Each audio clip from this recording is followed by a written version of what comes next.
listen to me. No. You listen to me. Listen to me. You listen to me closer than you've ever listened. What is up, everybody? This is Friday Night Lights Rewind. I'm Brandon Collins. And I'm Chris Allen. And we are talking about episode 21 of season 1, Best Laid Plans, where we follow the coaching team. Well, we follow Coach Taylor specifically as he navigates this offer at TMU, which goes well for him, but not so well for the Taylors. After Tammy repeatedly says, do not accept this job. Like, I have a bad feeling. Just go there. And just because he's supposed to go to the college, check out the facilities and everything. And she's like, please do not commit to the job. But because, Taylor a few episodes ago, like, delayed the decision, he's there on site and they're like, yeah, so our second choice, like, he's got a bunch of offers and, we can't wait any longer. So we need to know now if you're going to accept. And then Taylor's like, well, I accept. And it's funny because didn't he tell Tammy before he left, like, I don't do well under pressure, like, with, like, decisions like that? Yeah. And they put the screws to him. They Yes, put the screws to him. I think they were bluffing, but yes. 100%. They had to, yeah. I mean, he had to say yes. Yes. Yeah, they backed him into a corner for sure. He had to say yes. He had to say yeah. Yeah, and then we have he goes home and tells Tammy and Julie. Julie goes over to Saracen's house all distraught and shit. Yeah, and I almost said something last episode, but this shows you how, like, the drama and the pressure just doesn't stop with these kids. No, it doesn't. Never. So Matt he was worried about last game to the point where he had he's training with Street. Now they're in state. Yep. They're in the States. Yep. He's not supposed to fucking be there. His best friend just told him that his friend got sexually assaulted. That's a lot for him. He can't say shit. That's true. That's true. Yeah, because Landry has to tell somebody. So he tells Saracen, and Saracen's like, you got to tell an adult. Like, you can't you can't keep that to yourself, man. Yeah. He's holding that secret, and now he's holding this other secret. And let's not forget, because they haven't said anything about it, he's still taking care of his grandmother and working. Yep. Yeah, that's just like, it's just something we know as an audience now. It's not like something that's harped on anymore. It's just we know he's juggling all these different things. Yeah. So, of course, the pressure's on Matt, as it always is. Yeah. And, bro, how good did that now that we say all that, how good does that $200 look, man? Wasn't it more than that, though? No, it was $200. That was all that was in that envelope from last episode? Mm-hmm. Damn, I would have taken that. Yeah. I mean, it's just, it's tough, man. Like, because, Matt's constantly going through it. That's like the whole thing throughout the series. It's a through line that and that's why I think audiences love him so much, because of his resiliency. Mm-hmm. It's so interesting how much this country seems to, like, especially lately, like seeing people lose and get, taken down a peg or two or whatever in their eyes. But it's like everyone's due for a comeback. You know what I mean? Like, when do we want everyone to just stay down? Like, that's terrible. Right. Right. I did have a question about the lives of these kids, right? Mm-hmm. So Jason Street is officially hired as an assistant coach on the team, right? Does he have his GED? Like, that's so weird. To be coaching high schoolers, but, like, you're still technically in high school. Yeah, but he's not going to school, though. Yeah. So I guess he got his GED, like, before he went to that camp, maybe, or he got it after he came back. Because, him and Tammy talked about that, because she was like, yo, you're almost done. You just got to take a couple classes. Oh, you know what? He did mention getting his GED, remember? So maybe he did just end up getting his GED. I figured. I mean, he, like, he already was. That's the thing about Street, is that, like, he was going to be successful no matter what, whether it's in football or academically, because they are always like, he's a smart guy. Yeah. Supposed to go to Notre Dame. Yeah. I know, man. You think they're going to give him an academic now? Absolutely not. Damn, man. Yeah, that's crazy, man. That's crazy. Oh, and also, too, man, like, I felt bad for Coach Taylor. His wife told him, don't take this fucking job. Why do you feel bad for Coach Taylor? Because I think he fucked up. I think he fucked up. I feel because he set himself up. Because he came home, he was like, they drove me around, and you can tell by the visit. And not that we talked about this before, but the Taylors are doing pretty well when Mhm. it as far as living in Dillon, Texas.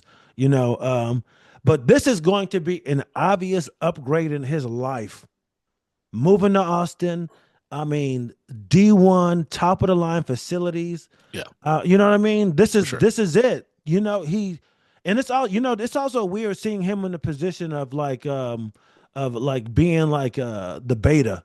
It's so weird of him being in a Okay. subservient role, like, yes, sir, thank you, sir. Yeah. But it just also shows you how he's willing to play the role.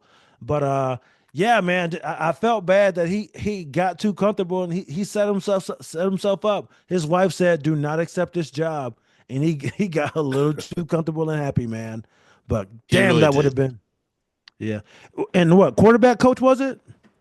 Yeah, I mean, but isn't he going to be the head coach? No, it was gonna be no, no, no, no, No. no, no, hell nah. Okay. It was gonna be like the quarterback coach.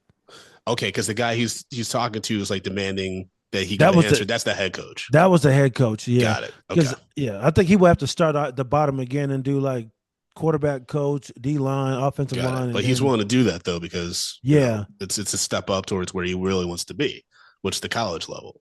yeah. Got it. Okay. Yeah, I mean, but for me, like we can just talk about the Taylors, because I mean that's the through line throughout the whole episode. That's the A plot, right? Which is them kind of struggling with, Eric making this decision.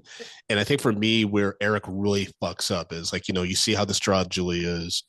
And then Tammy, as this is the kind of stuff that my wife would do, where she's like, okay, so this is the situation. This is the decision you made, right? So how do we adapt where we're also okay with the Hmm. decision? Because no, it is three. Technically, he's Hmm. outnumbered. In Oh reality, he's yeah, outnumbered. And remember, this is the episode where Landry tells Coach Tammy Taylor about what happened with Tyra. It becomes a whole thing where it has to be, as a mandated reporter, she has to report to the authorities. It becomes an investigation. All these things. Tyra gets photos taken of her at the police precinct. It's a police report made. And so Tammy's starting to really find her footing in the community and how hmm, she can support young people going through really traumatic shit. So she's like, I'm finally finding my purpose. Julie's finally found a town where she's finally found her place in this town where like she was so resistant at the beginning of this season, right? So it shows right. her like her growth and willingness to be participate in this community. And now Eric's like, yeah, we're gonna move to Austin, Texas, right? And so Tammy is like, it's a short, it's not a short drive. It's like what 2.5, 3 hours to Austin, but she's like, we can make it work where you come see us on weekends and all these things, and we all get to have the lives that we want right now in this current situation. And Eric immediately is like, no, Yeah, and that's where I was like, you're fucking up, like because you have to be open to accommodating the women in your life who want to support you, but also don't want to compromise their lives. yeah. What I didn't like is this was the line because she was like our relationship is mature enough, we're secure enough. He goes, I'm not secure enough, I can't do it, I'm not secure. I'm like, come Yeah. on, man. I mean, it's tough, man. Like when I wrote this down, like, I kind of relate to what Eric wants, but at the same time, you have to embrace the change, especially if this is what you're trying to do with your career, right? It's the choice that you've been given. Like, and but it is hard to be away from like your rock for an Mhm. extended amount of time. Not have them consistently there. And remember, like, where does Taylor go to, decompress? He goes home with his family. Like when Yeah. you don't have that, you're just going to like a lonely apartment at the end of the day. Like that's tough. Like when I was in LA and I had some rough days, or maybe like was, questioning my abilities and stuff like that. It's different than like trying to talk to your partner over a video call versus being with them and like, getting to go to sleep with them and stuff like that. It's rough, man. Hmm. It's real Yeah. rough. Yeah. Oh yeah. I've done it. Been in the military. I've been gone for Yeah, months at a time. there you It's go. it's not it's not easy. Yo, so okay, so this thing with Coach Taylor, I did some research. Chat GPT, I looked up what quarterback coaches make at Division 1 schools. If he's not likely gonna have an offensive coordinator title tied to him because he's a new coach, Okay. but yo, we're talking at a minimum $400,000 a year, Mm, but on average about 500,000 plus. And if you add coordinator to that, we're talking over $1 million a year. And then wow. I looked up what are the salaries for the top football programs in Texas, and you're looking at about $180,000 a year. So this could have been a major upgrade. You're talking making 3 times the amount of money that he's like could possibly turn down. Yeah. Yeah. I mean, that is life changing shit, man. And that's also the kind of income that could support Tammy's plan, which is we stay in Dillon and you get an apartment or whatever in New York. I mean, in Austin, right? Like, yeah. But I think that could also make you go broke easy too, because it's like, oh, for sure. Because look, Tammy already wants a new house. Oh yeah, that's you true. Know what I mean? So they're gonna buy this new house because there's no way she's staying in that house. They're gonna get a new big ass house. He's not gonna be there.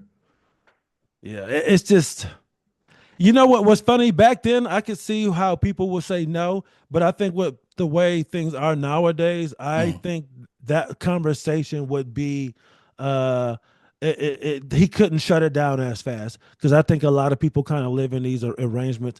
Like even where I worked at here at DIA, there were people who lived in Northern Virginia. Like my boss, he actually had a house up in Stafford, Virginia, but he also had an apartment right around the corner from me. Okay. So he was retired military. So he was a retired military guy. So he was getting a retirement check, disability, but he was also civilian. So now he's getting a civilian check. So like he's triple dipping. And his wife is a civilian up in Northern Virginia. So like they have all this money coming in, and people do it all the time. And he would go home on the weekends, or sometimes she would come down here.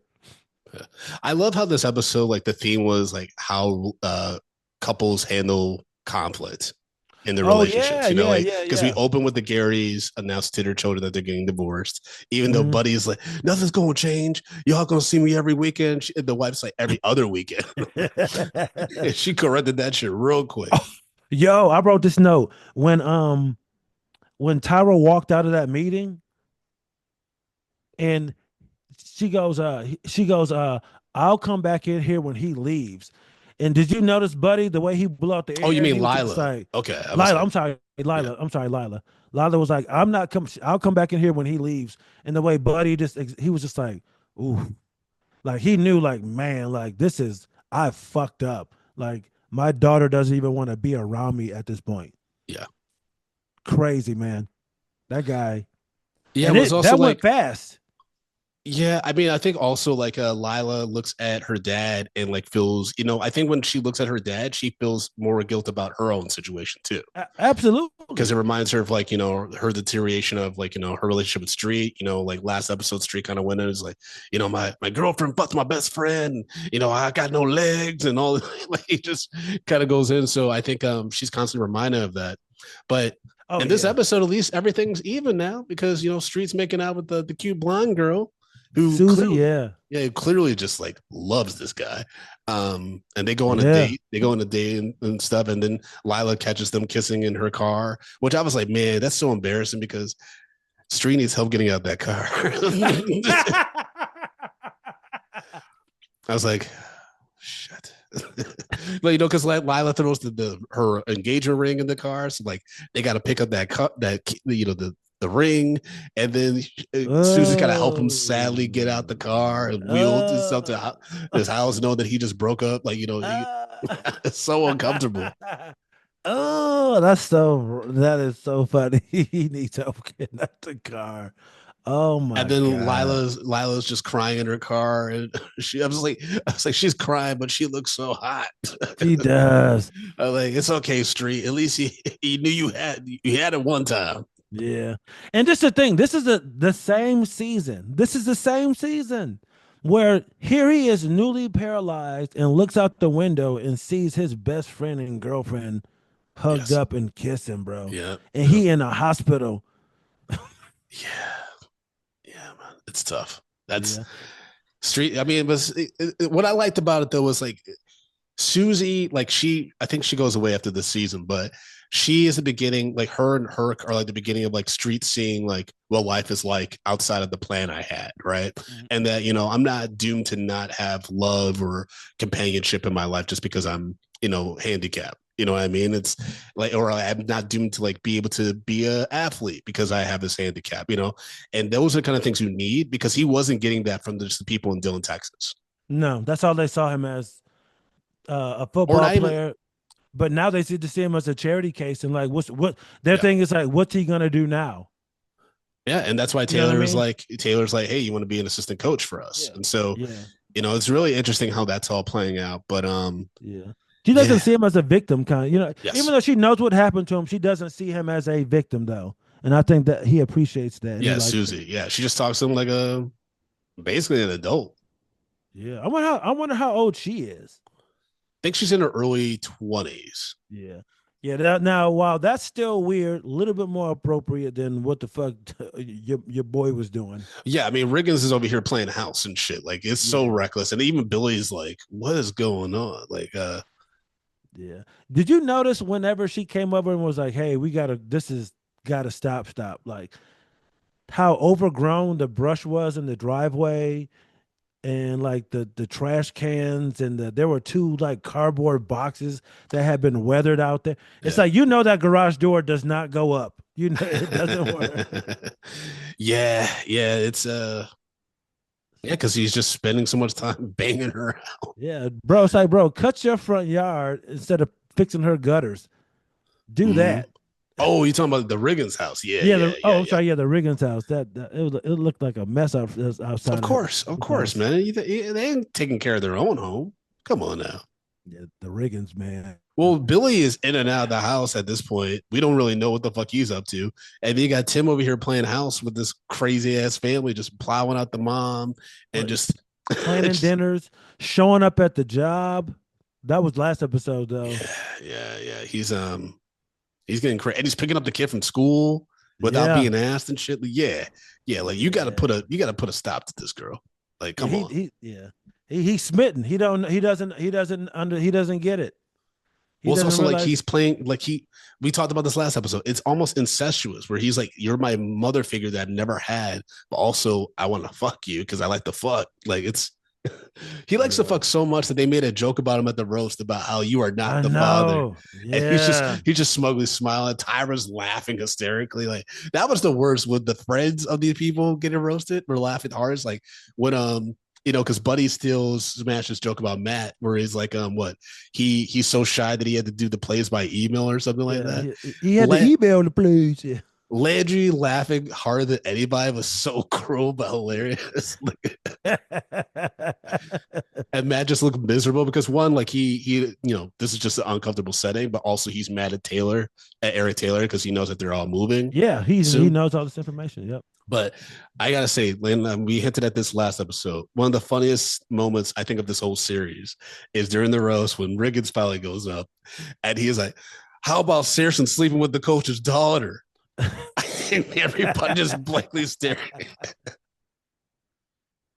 I like how he just walked off like, fuck it. Yeah, it's like it's like a notorious story in the comedy world about Keith Robinson bombing at the Rich Boss roast. Have you ever heard that story? No, I haven't that one.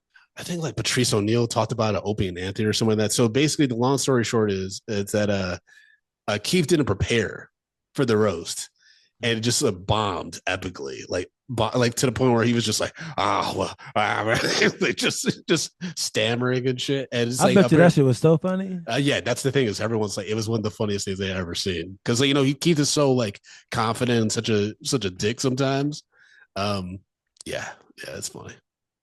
I love watching people bomb. I can't lie, man. I mean, some of my favorite comedy stories are of me or my friends bombing. Like Oh I remember, yeah. the homie Mike Brown, who I used to do Comedy Outliers with, we had to do a private event. And the stipulation for this organization was like, don't say nigga and don't make the show too urban, which is wild to say to two black dudes that are producing and hosting the show, right? Mm-hmm. And it's also a black man telling us this from Missouri. And so we booked this like all white lineup.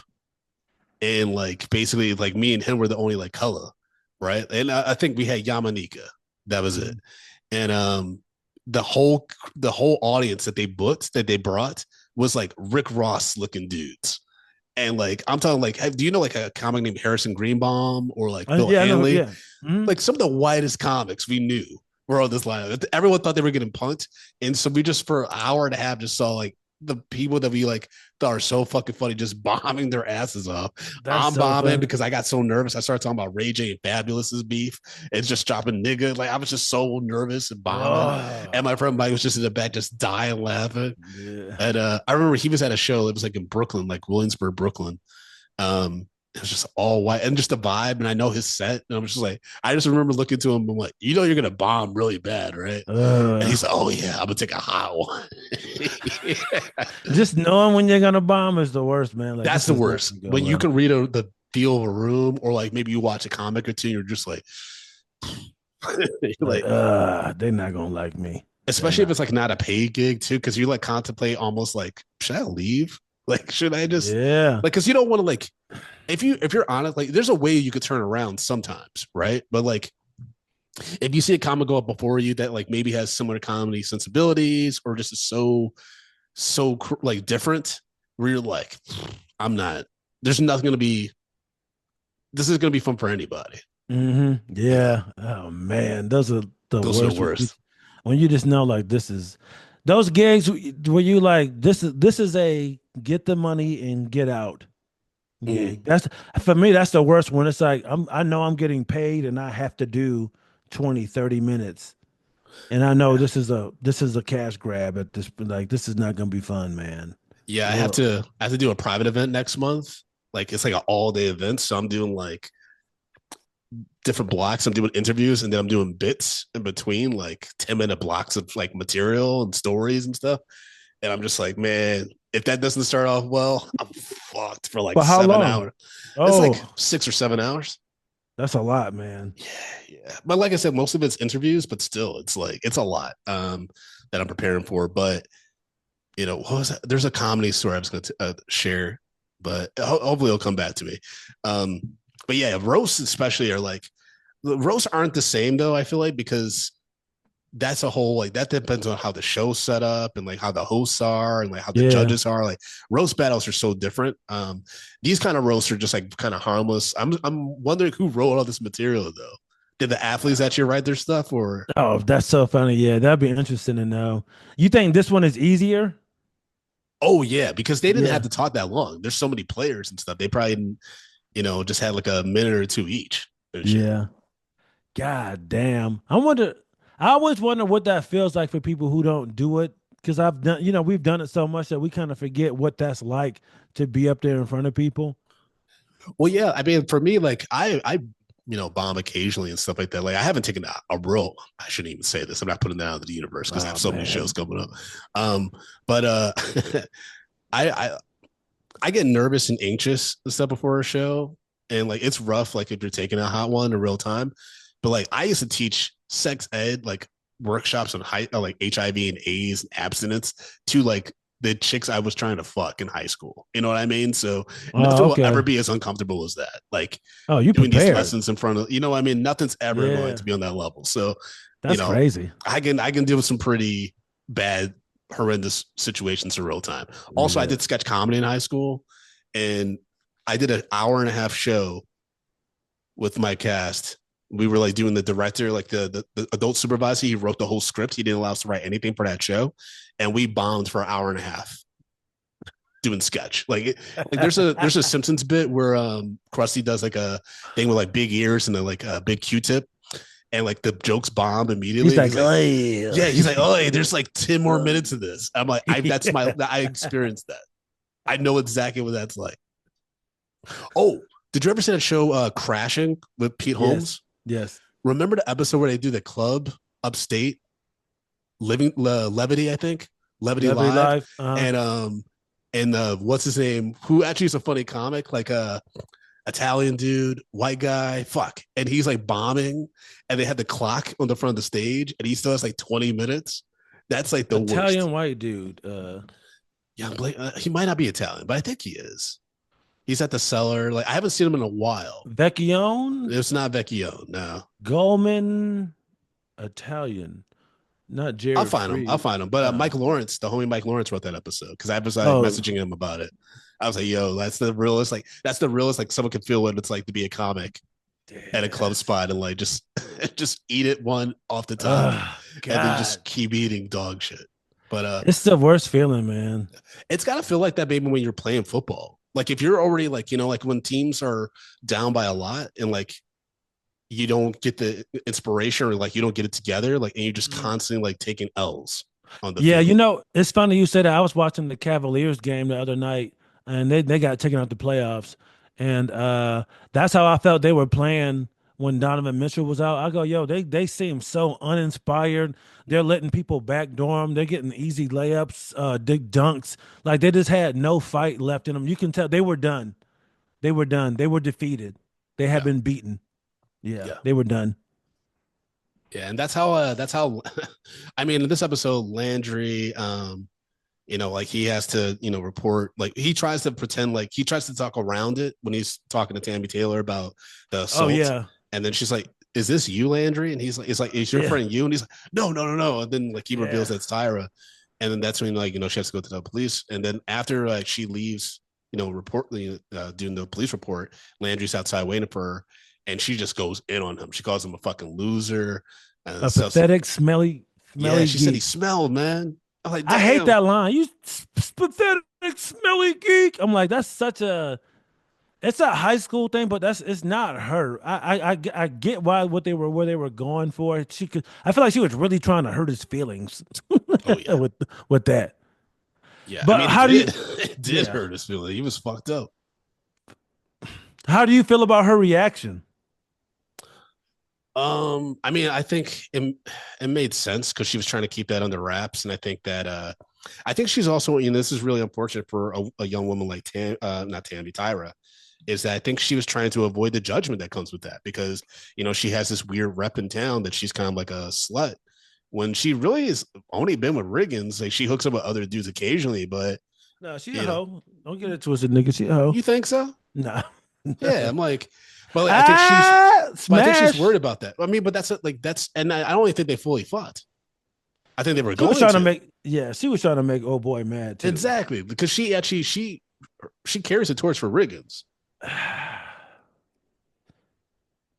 She's a fun girl. I'll say that. Yeah, but like She's she doesn't not deserve, prude. but she doesn't deserve to like be doubted like over sexual Absolutely assault not. and stuff. I think that's what she mostly fears. Absolutely Because I'm not. sure that her mom or older sister unfortunately had some negative experiences with like predatory men and stuff like that, and so Oh, absolutely. yeah, Look at her mom's boyfriend. Remember, he was looking at her ass. that's right, yeah. Yeah, she's used to being sexualized and shit like that. So, how do you feel about Landry, his role in this? Like, that's a lot for him to have to hold on to, Yes. and like, okay, so we talk about these essay situations and like people confiding in you. Like, what's the rule? If someone's like, "Hey, don't tell anybody," like, what are you really supposed to do? Because it's Mhm. not really your story to tell. But a crime was committed, but it was, so was he wrong? Like, that's what I want to know about I Landry. don't think so. I mean, because once he told Tammy Taylor, like it's her job to as a mandate reporter to like report it. So either he was going to have to go to the police, which probably would have led to him revealing that it was Tyra, or it would have been the same outcome, no matter what. You know what I mean? Like and so I think Landry. That's the problem. Is like a lot of these people are put into situations where they're set up to fail. Like there's no Yeah, whether like you harbor that stress and anxiety and those secrets and like it yeah, just does negative to your mental and your physical body, or you tell the truth, like you reveal the source of the stress and anxiety and stuff, and you have the fallout that you have here. So no matter what, it was a lose-lose situation kind of for him and mhm, Tyra. yeah. I just feel like Smash is in a weird position with the knowing her bipolar disorder, diagnosis and not Yep. really telling anybody. Uh, it's just Landry with this situation. Like, what do you do? He did the right thing. He did the right thing. He did the right thing. I was really I was really worried that had I become almost too woke or too left leaning to think like, yo, was he wrong for saying this? And, he should have never told her secret. But yeah, thinking about it, she was physically assaulted by a grown man. An actual crime had taken place. And there's no way that he could not say anything, man. Yeah, There's young no people. there's no way. The unfortunate part is like you pay for it now, you pay for it later. And so I think in this situation, you rather pay for it now so you can get the counseling and help that you need. Because Yeah. one, you don't want that person, that predator to still be out in these streets, right? So Mhm. anything you can do to try to prevent that, another person from actually getting, raped is like your civic duty, I think, right? But then two, you want to address this as soon as possible from a mental health standpoint, because the last thing you want is for this to impact your ability to have healthy sexual relationships with partners in the future, or to be able to just trust people. You know what I Yeah. mean? Like that's traumatic what she went through. She had to fight for her fucking life because you don't know what he would have done after he finished having his way with her. He could have fucking killed her, or worse, right? And so, um, like I said, like you pay for it now, pay for it later. I think it's best for them to be able to address some of the stuff now and get the support and help that they need Yeah. versus like being in fucking middle age and you have like these weird behaviors and inabilities to have healthy relationships and you're like, where did this come from? Like why am I struggling so much? Because I think that's what a lot of people, I think there's one thing, especially since COVID, that like we as society have failed to address, which is there's a lot of like there's a lot of resistance to having challenging conversations and to addressing our problems. I think we Right. kind of put our head in the sand. I think we kind of like just hope that things will work out and like Mhm. just ignore the problem and for Yeah. some reason think that it's going to just magically go away. Like, Yeah.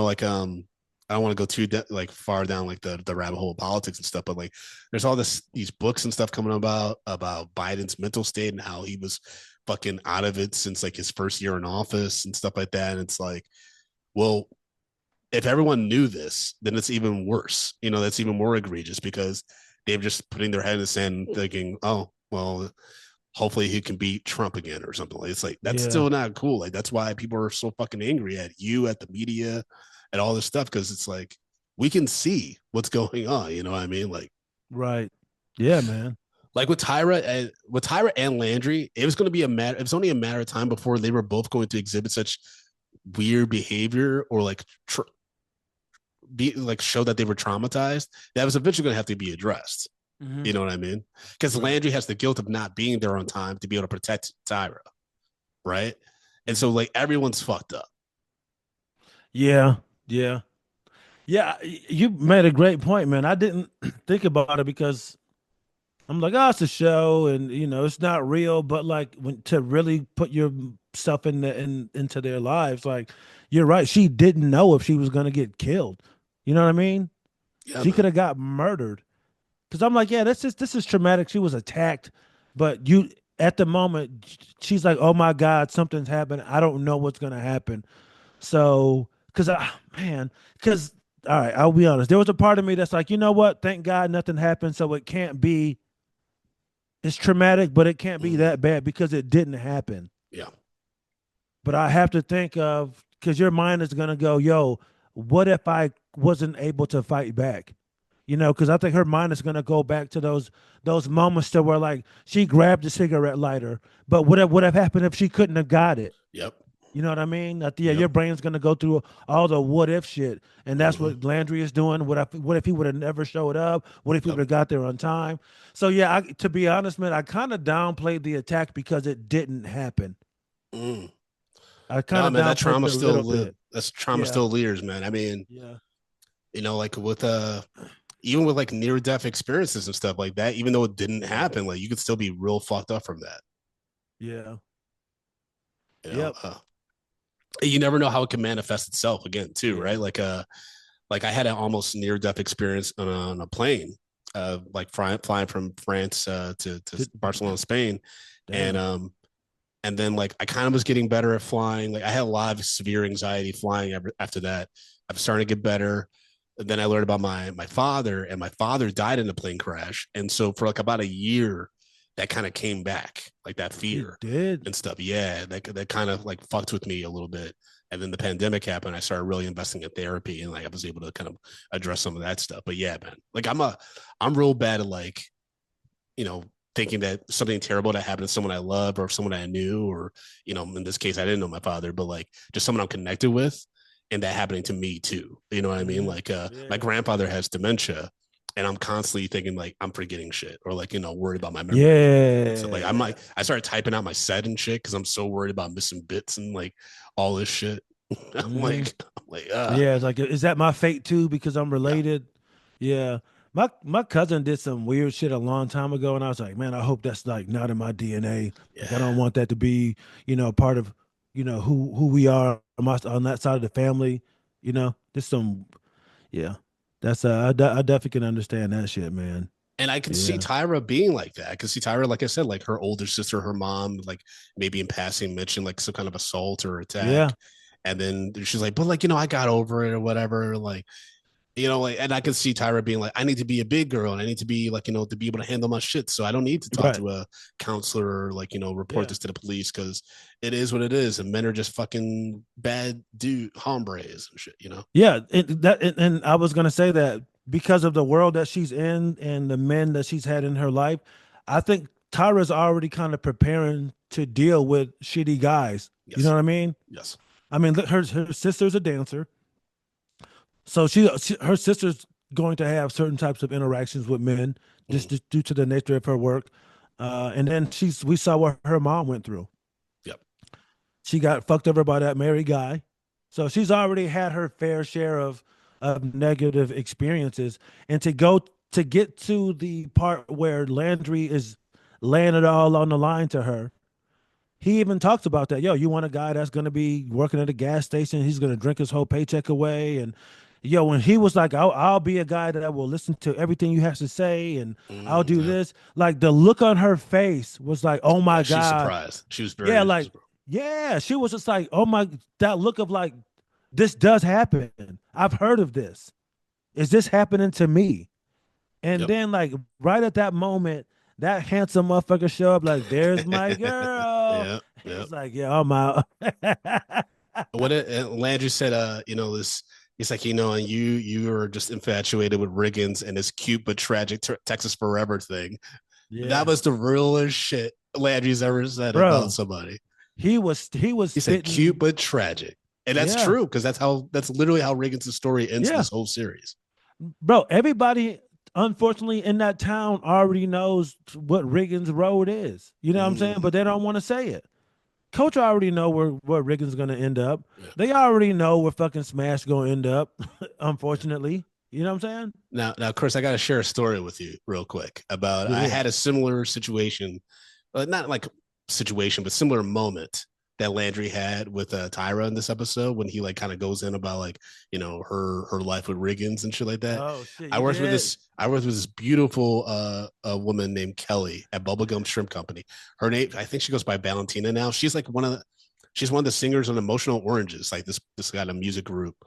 They had some pretty good hits and stuff like Really? that. Yeah, but she was dating this dude who was like a complete piece of shit. I think he was Colombian and Dominican or something, and he was just a complete piece of shit. And she was so beautiful, dude. She was like insanely beautiful, and she had like no confidence around this guy. Like this guy, like somehow like made her feel like she needed to be around him to feel like, and you Mhm. know, like not important, but to feel like even just accepted and stuff like that. It was really weird. Right.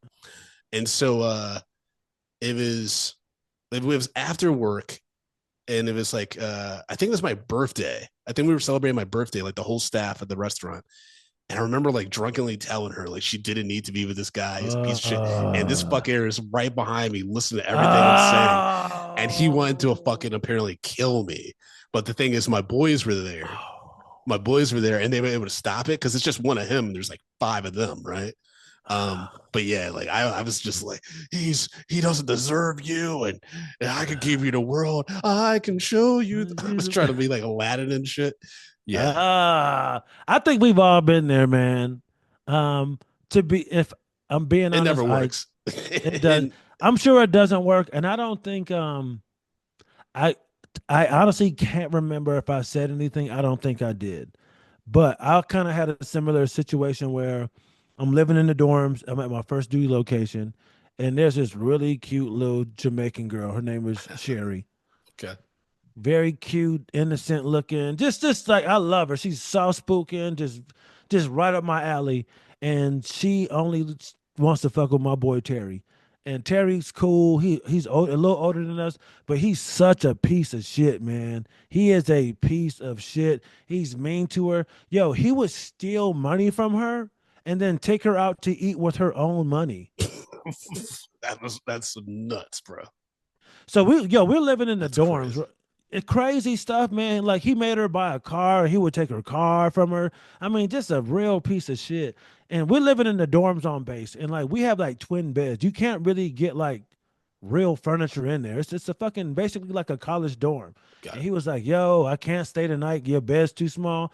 This woman went out and bought a full size bed for this little ass dorm. So like when you go to her room, Well, no, you it's couldn't. just like Yeah. a full. Yeah, you can't even walk around in there. She bought a bed so he would come over there, and like he was just so shitty to her. And there were so many like nights she would come to my room crying and Terry won't call me back. He did this to me. Terry did. And I was just like, I used to be on and be like, yo, why are you doing this? I would be so good to you. But I couldn't do it, man. But I was in love with that chick, man. And he treated her like dog shit. Yeah. Dog shit. There was this light skin chick in my acting class in high school who was like that, where I would hang out with her a few times because she was so fucking bad. Like she was the first like girl like in high school. I was like, you were bad, like not like in like bad behavior kind of Oh way, but yeah. like I'm just like Jesus Christ. And yeah, she would cry to me about her boyfriend fucking around. So I'm like, how, Sway? Like, look at yourself. You were a Michigan 10. What are you doing? Yeah. It's just Yeah. like when you know what's funny, man? Like you're married. Yes. So like this my wife does have some pretty attractive friends. Okay. Very attractive friends. And like not that I hear everything, but I do hear stuff. And it's just like I can't believe like why does a woman that looks like this put up with this type of shit? It's crazy to me I mean, good dick will do that to you. that they be paying for shit. I'm like, that's crazy. I'm married and my wife would do none of this shit for me. That's None of it. I my But I my guess boy. I respect my wife, and I would never put Yeah. her in those positions. You know what I'm saying? It's just weird the disrespect that some women would just put up with to have a dude. I always I mean, I can't say I was the best boyfriend always, but I tried to do the best I could given like the circumstances I was raised in, without a father and like things like that. But my friend Billy said at my bachelor party that they used to call me full service Collins. They never called me this, but he was like, "Yeah, man, Brandon would have chicks driving him around town and just like fucking him." Just like, and he was just like, "How did this happen?" I'm like, "I don't know." I was like, wasn't actively trying to. I just went, "Oh, you want to hang out? Like, you got to pick me up because I ain't got a car right now." And then, you know, Oh, you were one of the dudes with no car, but you still could get pussy. Uh, I uh, I like had cars on and off. I always had like bad luck with cars. Like I would have like random like car trouble, like a head gasket leak or like Yeah, like but I got in a car accident and stuff like that. So like I had a few cars throughout my high school. high school years. Okay, Yeah, yeah. I thought you were the adult guy who could just get pussy with no No, car. no. It took me a while, like at St. John's, to find my stride. I didn't really like get to where like I was having a lot of fun in regards to like hookups and stuff until I would say junior year in college. Okay. Freshman year, like I was a fish out of water because I'm a kid from the suburbs and I'm like in metropolitan New York, Queens, most diverse fucking place in the country.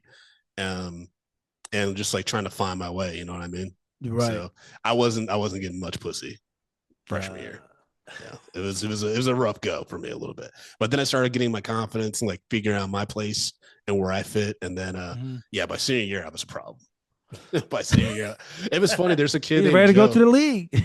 There's this Italian dude named Joe, right? Like, and he and I like we were like our first college friends because we did the like school musical together freshman year, and I remember there was this black dude named Donovan and this Italian kid named Charlie, and they've been like in theater stuff since freshman year in college. and all the senior girls were like, "You two are going to be the new Charlie and Donovan," and we were like, "Whatever, yo." By the time we were seniors in college, we were literally those dudes. Like, just we were a problem. It was those were our finest moments. But Yeah. you know, I don't had think, fun. man. College sounds like it was fun. It was. It was. Sounds like it was fun. I think now, like, with career prospects and stuff, like, I'm kind of like, damn, did I do it the right way? But I wouldn't regret like the friendships and experiences I had in college because Yeah. you know, I got to travel a lot. I have like my closest friends in life are from college and stuff. So yeah, no regrets. But that's also like why I think someone like Landry, going back to the show, is kind of like this. Why are you selling for this dude who's literally just gonna be stuck here where, if you want to go, we can go somewhere. Like, you know what I mean? But it's also like he's so We can young that he's not go. thinking about himself either, He's not thinking about what Yeah. he wants. Cause like you said, they're so young, they don't fucking fully know what they want in life. They don't, because it's like, man, and I feel like I'm shitting on Tyra here, and I'm not. I think she definitely has potential to be, she not what he wants right now. Hmm. She's a little too advanced. She's a little too fast. I get we want what we can't have, but like I feel like in the long run, they would it would serve them better if they hooked up later on. But you don't know that at the time, because I mean this is just heartbreak, because he's not cool. He has Riz, but he's just at this time in your life, man. He just don't really have that thing, man. Just No, he doesn't have it at this point. Riggins 100%. has it, unfortunately. Yep. Riggins has it. All right. Before we get to our ratings, any other final thoughts Uh, on this episode? let's see. Besides Tammy telling Eric at the end of the episode, after she gives this really it's a roast speech, but where she talks, it's very passive aggressive, where she talks about like, Oh, basically all their domestic time is spent with, you know, Taylor football. watching football Hmm. and talking about football. But then at the end, she's like, "Baby, I'm not going to Austin," and I was like, "Woo." Like, woo. He's thinking about them cheeks. It's like, yeah, you're not going to fucking Austin. Yes, there was one funny thing I did want to mention. When after the speech, how Buddy is talking to Coach, he goes, "You got a good one right there. Like, don't you fuck it up." And he kind of said it like, unlike me. Wait, what? Oh yeah, lost her audio. Chris, come back. You just lost audio. I don't know what happened to your sound.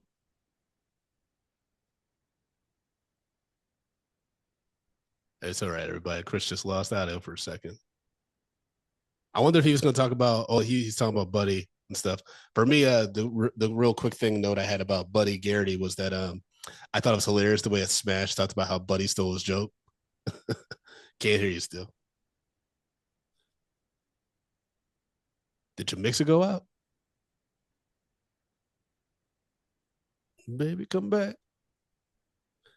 You can put it all on me. Sorry, everybody. We're having some technical difficulties. But I guess before Chris will eventually come back on mic, but to keep the show going, if this is your first time listening, after we do a summary of the episode and give our initial thoughts about the rewatch, we do an on the bench recommendation, which is for a character or actor that we feel like just displayed some egregious behavior, or could have done better. Could have done better. So my on the bench rec for episode 21, Best Laid Plans, is, I would say, I don't know, man. I'm gonna go with I'm gonna go with Coach Taylor. I'm gonna go with Coach Taylor. I think unfortunately, Erica struggled to read the vibe of the family this time. I think we can hear you, Chris. Are we back? Okay. We I don't know back. what We happened. back. Yeah, but yeah, my on the bench rec is gonna be Coach Taylor, unfortunately, which is the first time he's ever gotten it, I think, in this season or the series so far. Yeah, same. That's who I had. He's just, I don't know what happened, but he did not read the signs. He was just like, "Yeah, I'm not doing your Austin split time between Austin and Dylan plan, Tammy. Like, you're gonna come to Austin with me." And it's just like, "Baby, no, I'm not." She was like, You know what I liked about that scene? Because they were standing in front of the mirror, and like Yep. when he looked at her, he didn't look down at her. He looked at her through the mirror, and I thought that was so dope. Because she was like, "Yeah, baby." She was like, "Yeah, I'm not going," and like that was it. Yep. I'm not going. And she put her foot down because She she's put, like me and my daughter will stay here. You go do your ooh, football thing, and after after probably mm, Julie graduates, then we'll figure out if I move to Austin or it just you know it's like, hey, this is where I'm putting my foot down. You obviously want to go to Austin, so we got to figure it out. yeah, If we want to stay together, we got to figure it out. yeah. And What?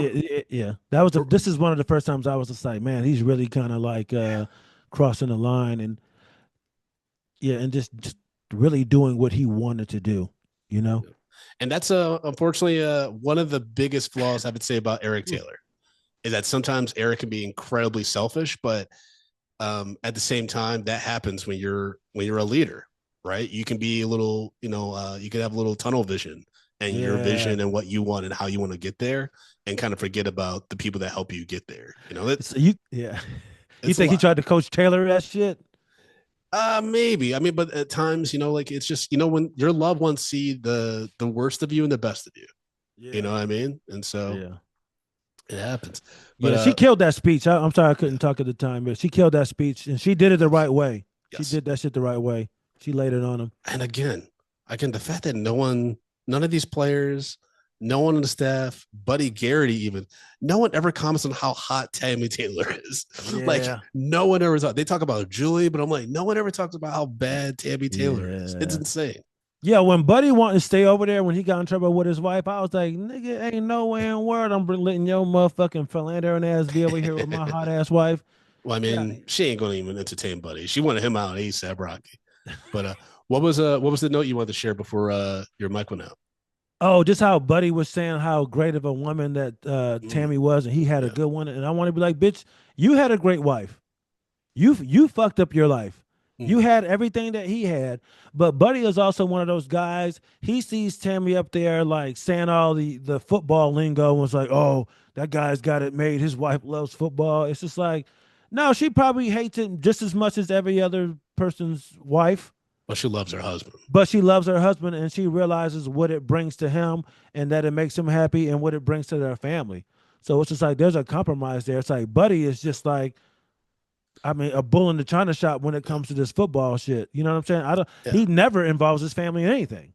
Yeah, and I think that's what's beautiful about the Taylor's relationship, and that's something that I try to, because I was raised by a single mother. My grandparents have been together for a long time, but they weren't the most affectionate couple towards each other, right? They weren't from my standpoint, they didn't always communicate when they were going through rough times or mental, struggles, things like that. And so I'm kind of navigating this with my wife for the first time, and I think she is to an extent too, right? Because her Right. parents were barely together when she was being raised. um, didn't really have a lot of stability, home life growing up and stuff like that, so we're both navigating the idea of marriage together, right, and figuring it out. And it's definitely a struggle sometimes where you're not used to, for me it's hard to see someone who loves, like, I know my wife loves me, right, and she wants the Right. best for me, she wants to be successful.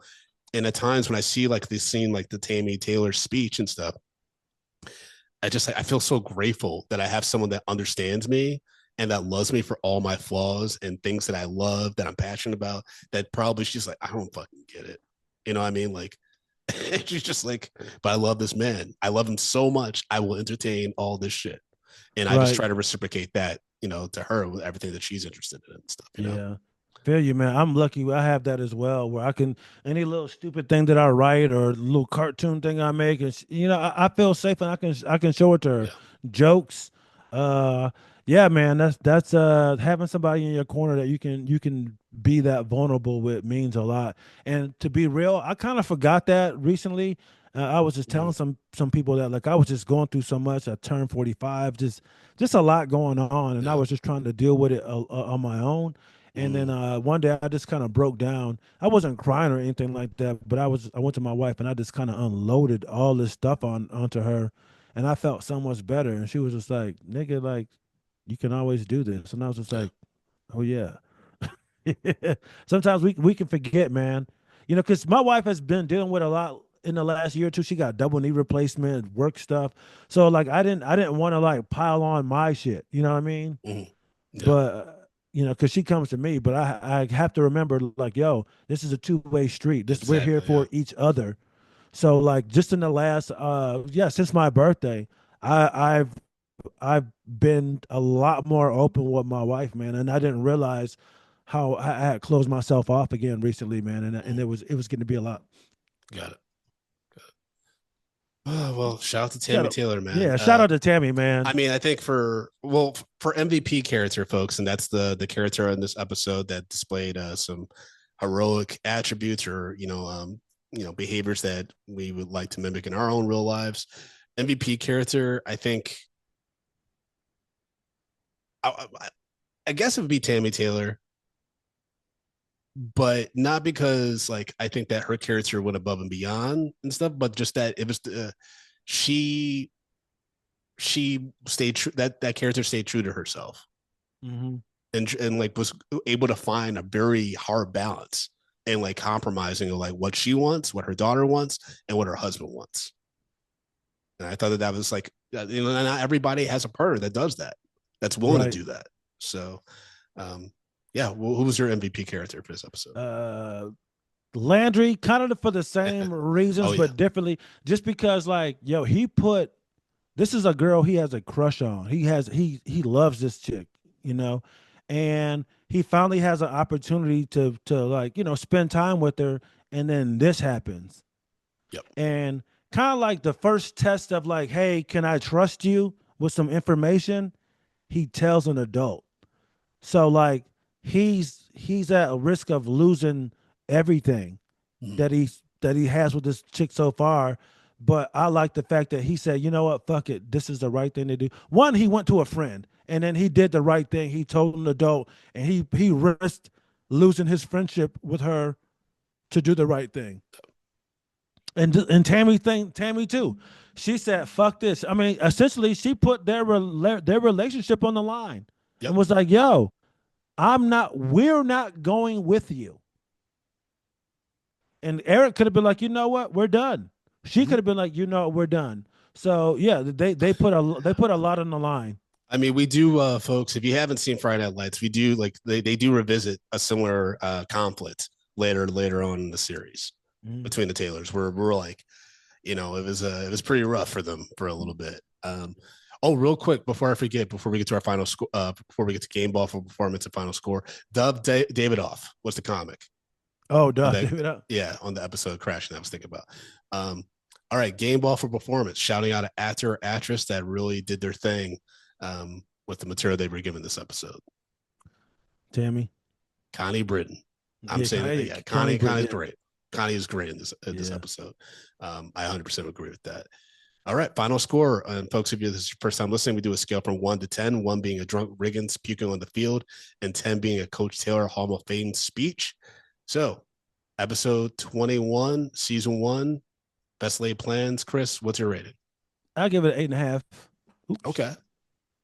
Okay. I'm Eight giving and a this a half. 9. I'm giving this Oh, a 9. I okay. thought it was really good. I think they handled a lot of really sensitive conversations and topics fairly well, especially given the time that this was made in like 2007. Mhm. So, yeah, I really enjoyed this. And it's a little bit of a step up from the last episode where quite a bit happened, even though there was no football. It was just a lot of different things that were true to the characters that we've grown to love over these Right. past 20 something episodes. And that just felt like a natural progression where the story's going. Yeah. Next we go on to state, baby. Yeah, states season finale, folks. That means please tell your friends, tell your people about this podcast, Friday Night Lights Rewind. Go to youtube.com/Friday Night Lights Rewind, push that subscribe button, or leave us a 5-star review in your favorite podcast app. Please, it all helps the show, helps get the Yes. visibility out there, and helps Chris and I get excited about season 2 of this. So Chris, having said that, tell the people how they can follow you, man. You can find me on all things social media at Chris Allen Comedy. That's where you can find all my stuff. Yeah. YouTube, Twitter, X, all that. All right. Y'all can follow me at Frodo_Blackens, FrodoBlackens.com for show dates and all that good stuff. Got shows in New York, Boston, Detroit, all that. FrodoBlackens.com. And yeah, we will talk to you all next Friday for State, the season finale. Ooh, God damn it. Ugh, Full Eyes. God, what is it? I got nervous. I fucked it up. Full Hearts.